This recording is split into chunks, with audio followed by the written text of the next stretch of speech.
So తినకేమి rights ఏం లేవా case పెట్టడానికి? ఎందుకంటే అప్పుడు ఒప్పుకునే పర్సన్ ఇప్పుడు ఒప్పుకోవట్లేదు. ఇప్పుడు అర్థాంతరంగా డివోర్స్ ఇచ్చేస్తాను లేదంటే నువ్వు చదువు ఆపేసేయాలి, ఇంట్లోనే ఉండాలి అని చెప్పినప్పుడు తినకేమి లేవా?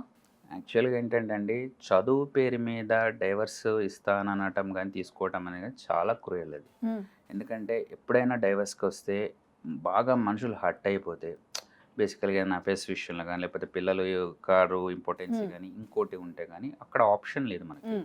ఒకవేళ కొట్టినా, చేసినా మనకు ఒక పిటిషన్ రాసేటప్పుడు అక్కడండి గ్రౌండ్స్ ఆఫ్ క్రుయల్టీ అని ఉంటది. హ్మ్. అక్కడ వాళ్ళంతా స్పెసిఫై చేయాలి. కోర్ట్ కూడా జడ్జ్ కూడా ఈజీగా ఇవ్వరు. Magistrate okay. కూడా ఈజీగా ఇవ్వరు. అసలు ఏం జరిగింది? ఒకళ్ళు కొడితే కూడా ఇంజ్యూరీస్ అన్నీ ఉండాల. అది పీక్స్ లెవెల్‌లో ఉండి ఇక వద్దు. వీళ్ళని సెపరేట్ చేస్తే డిసొల్యూషన్ ఆఫ్ మ్యారేజ్ అంటారు. Without cost or with cost. Separate చేస్తే ఇక బెస్ట్. వీళ్ళు హాయిగా ఉంటారు అన్న అభిప్రాయానికొస్తారు. కానీ చదువు పేరు మీద డైవర్స్ అడగటము, లేకపోతే ఇస్తా అనటం, నువ్వు చదువుకుంటే ఇక నా మాట వినవు, ఇక నన్ను డామినేట్ చేస్తానన్నది చాలా క్రుయాలిటీ అండి. సో ఇవన్నీ అట్లాంటి వాళ్ళని యాస్ ఎ హ్మ్. లాయర్ వాళ్ళని వదులుకోవడమే బెస్ట్. ఎందుకంటే తను కంటిన్యూ చేసి సంసారం చేస్తే నరకం చూస్తది అతనితోటి. సో అదొక రీజన్ గాదు. అది ఓకే. చాలా మంది ఏ రీజన్ లేకపోయినా ఇలాంటి స్టూపిడ్ రీజన్స్ చూపించి వదిలించుకోవాలని కూడా చూస్తూ ఉంటారు. మరి అట్లాంటి హ్మ్. వాళ్ళని మేము కోర్ట్‌కెళ్తున్నాం కాబట్టి హ్మ్. అడ్వకేట్‌గా వదులుకోవడమే బెస్ట్ అండి. ఎందుకంటే